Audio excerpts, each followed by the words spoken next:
오늘 비상 강조과의 2단원의 4 선의를 믿는 것에 어려운 요 작품 좀 들어야 돼.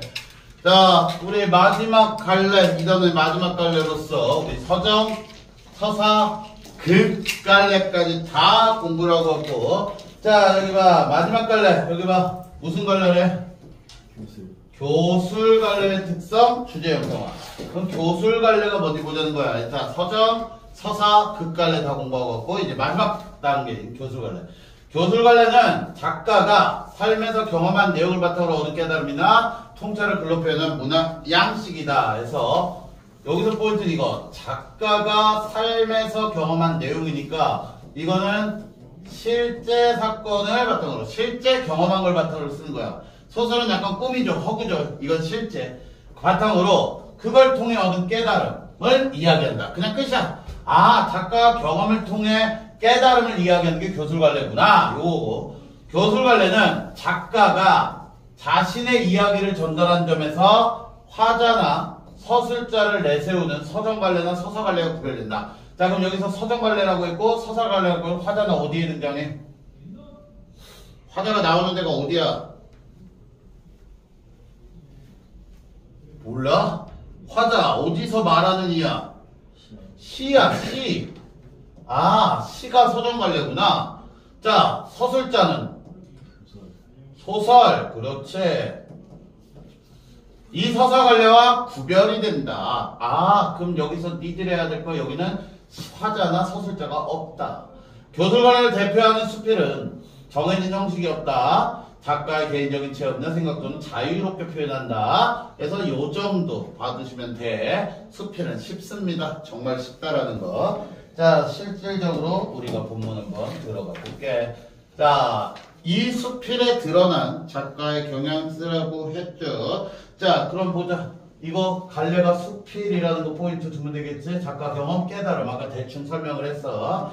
여기 아주 예쁘네. 김금희 씨가 쓴 어린아이와 뭐 엄마 같기도 하고. 자, 가봅시다. 그러면 저기서 나오는 건 다 작가의 경험이 되겠지. 몸이 축나서 한의원을 다녔다. 자, 말 그대로 소설과의 차이점. 이 몸이 축나서 한의원을 다녔다라는 요게 바로 아까 다시한번 읽은 작가의 경험을 바탕으로 쓰는 거라고 했다. 아, 그럼 작가가 몸이 축나서 한의원을 다녔었구나. 지인에게 소개받은 그 한의원은 여간에서는 약을 지어주지 않는 곳이었다. 아, 그 한의원의 특징이 되겠지. 이 한의원의 특징은 약을 지어주지 않는데, 그 뒤로 누가 안부를 물으면 한의원을 다니고 있다고, 여간에서는 약을 짓지 않는 곳이라고 대답했는데, 그 말에 대한 사람들 반응이 흥미로웠다. 그러면 상당수가 침이나 뜸을 전문으로 하는 곳이겠구나 하며 넘겨짓기 때문이었다. 말 그대로 자신의 말을 있는 그대로 받아들인 사람은 거의 없었다고. 자, 다시 얘기할게. 여기는 약을 지어주지 않아. 그래서 사람들이 물어봐. 그랬더니 사람들의 반응이 흥미로웠대. 아, 그러면 침이나 뜸을 전문으로 하는구나 하며 넘겨짚었다. 자, 그럼 저 말은 여기서 말하고 싶은 건 자신의 말을 있는 그대로 받아들이는 사람이 거의 없었다.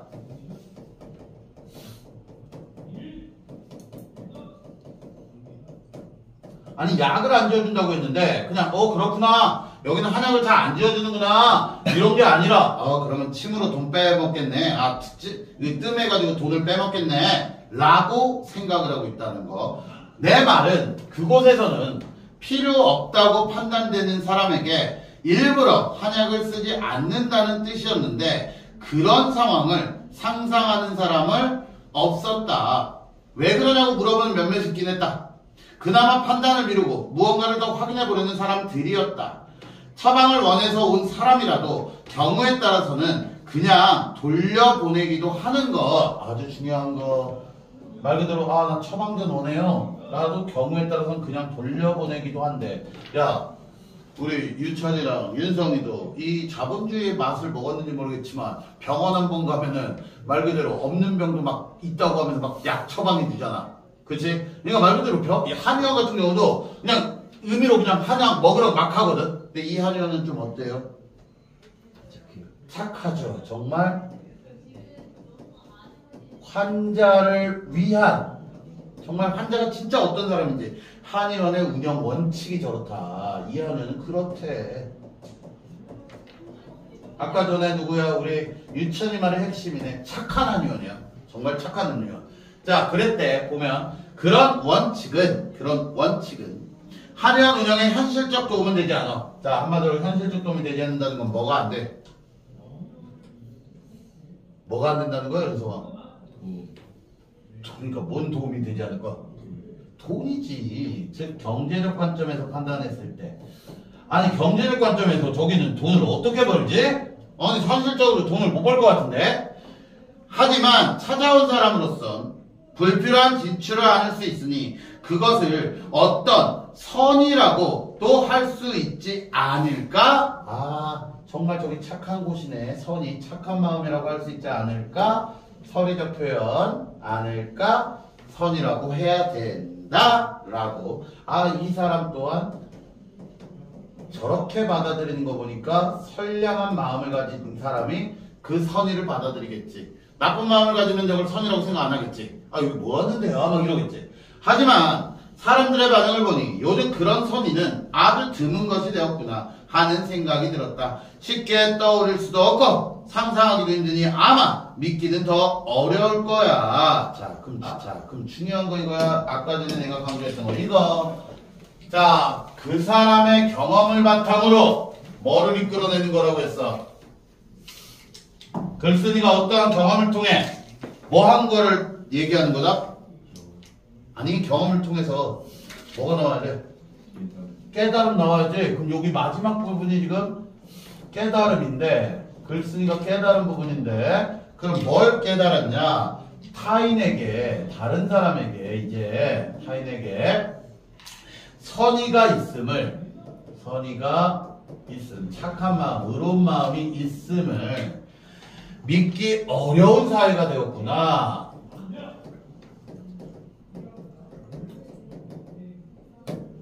이런 현실에 대해, 이런 사회에 대해 안타까움을 느끼고 그래야겠죠.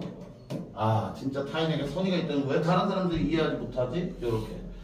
하기는 타인에게 선의가 있음을 선뜻 믿기에는 세상이 나쁜 게 사실이야. 갱년기 여성이 좋다고 어머니에게 선물하라고 꿰더니 허가도 나지 않은 재료로 약을 만들어 팔질 않나. 당신이 돈을 잃게 될까봐 그런 다음에 접근해서 은행 직원, 경찰 등을 설칭해 돈을 털어가질 않나. 그렇게 함량 미달의 제품을 속여 팔거나 보이스피싱을 하는 건 이젠 흔한 일이 돼버렸어. 그러다 보니 뻔한 속임수에 왜 넘어가냐고 오히려 피해자를 탓하는 상황까지 펼쳐지고 있었을 거야. 자, 그럼 여기까지 정리하면 결국 이전아, 그 선이라는 거를 믿었을 때, 선의를 믿었는데 닥치는 피해와, 근데 저렇게 피해가 발생을 한다는 거, 피해가 발생하고, 그리고 피해를 입은 사람들의 반응 등을 지금 얘기해 준 거지. 피해를 입은 사람들의 반응. 아, 그러기 때문에 요렇게 돼서 요거 연결해. 그래서 타인에게 선의가 있음을 선뜻 세상이 나쁘게 느껴지는 거지. 저러한 것 때문에 아, 선의를 믿기 어려운 사회가 됐다. 정말로. 이런 세상에서는 사회 구성원들이 암묵적으로 공유하고 있는 어떤 윤리나 합의보다는 음모론적 시각이 현실 판단의 기준이 돼. 자, 여기 중요한 거, 음모론적 시각이 현실 판단의 기준이 돼.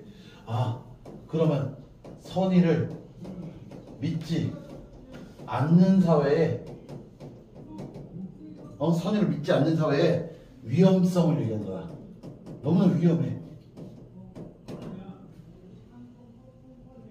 윤리 합의 아니야. 그냥 음모론적 시각이 빠져든 거야. 네가 지금 보고 있는 것, 그 이면에 또 숨은 악의가 있고, 이제 악의가 있고, 그런 악의를 간파하지 않으면 심각한 피해를 입는다는 상식이 통한다. 그렇다면 불신과 불의가 모든 행동의 우선순위가 될 거야. 이런 상황에서 누군가의 선의를 믿는 일이란 좀 과장하면 일종의 모험이 아닐까? 일종의 모험에 지금 비유한 거지. 즉 누군가의 선의를 믿는 일을 이거 모험이라고 비유를 한 거야. 윤찬아, 왜 모험에 비유를 했을까? 도전하는 거. 선의를 믿다가 뭐를 볼 수도 있으니까 손해를 보고 피해를 당할 수 있기 때문에 모험을 하는 거지. 믿음으로써 있게 될 손해를 감수한다는 의미이기도 하니까 현실이 이러니 우리의 불신을 그저 탓할 수만은 없다. 하지만 탓할 수 없다고 해서 옳거나 정당하다는 건 아니야. 자, 그럼 여기 정리하면 불신을 탓할 수만은 없어. 그렇지만 탓할 수 없다고 이게 옳거나 정당한 건 아니야. 자, 불신이 옳다는 건 아니야. 그래서 정리한다면 결국 불신의 시각으로 사회가 그지 같지만 그렇지만 불신의 시각으로 현실을 판단하는 태도는 자 여기서 문제 바람직하다 바람직하지 않다. 바람직하다? 않다. 그렇지. 아무리 세상이 불신불신이지만 그 시각으로 세상을 판단하는 건 아니야. 얼마 전 6살 조카가 유치원 통학버스에서 아주 기분 좋은 얼굴로 내렸대. 다음 장. 선생님과 같은 자리에 앉아와서 그런가 싶어 물어보니 맑은 얼굴로 그렇다고 대답했다. 선생님이랑 뭘 하면서 왔어? 얘기하면서 왔지. 무슨 얘기했어? 조카는 신이 나서 선생님이랑 나눈 이야기를 전해주었어. 점심시간에 누구랑 싸우지 말고 수업시간에 서있지 말며 무슨 시간에 돌아다니지 말고 통학버스 기다릴 때는 장난치지 말라는 지적과 당부였지. 그럼 여기까지 시험 문제 조금 어렵게 내면 요거 즉 여기 이야기를 전해주고 요 점리관 요런 당부를 글쓰기가 요약적으로 인용해서 전달해주고 있다. 그리고 또 하나 쓴다면 이 요약 인용 전달하는 게 직접이 아니고 간접적으로 전달해준다라는 거야. 직접은 직접 대화가 다 드러내니까. 결국 조카는 버스에서 오는 내내 혼이 난 것에 가까웠는데 뭐가 저렇게 얼굴이 환할 정도로 즐거울까? 그러다 조카는 어쩌면 겉으로 드러난 말 대신 선생님의 선의를 들으며 왔겠구나 하는 세상생각을 했다.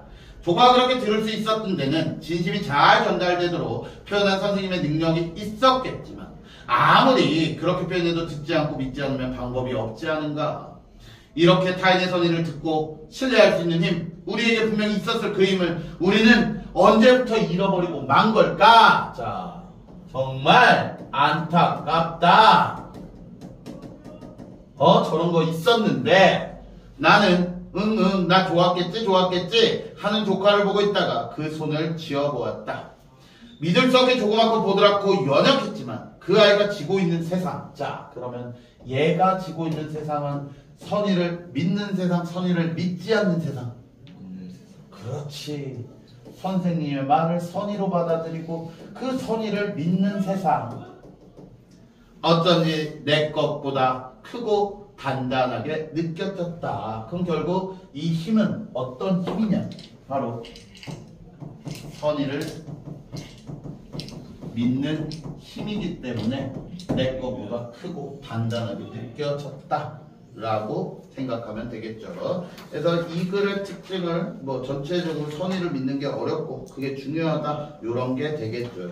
그래서 여기까지 김근희 사랑받기 모든 말들 끝.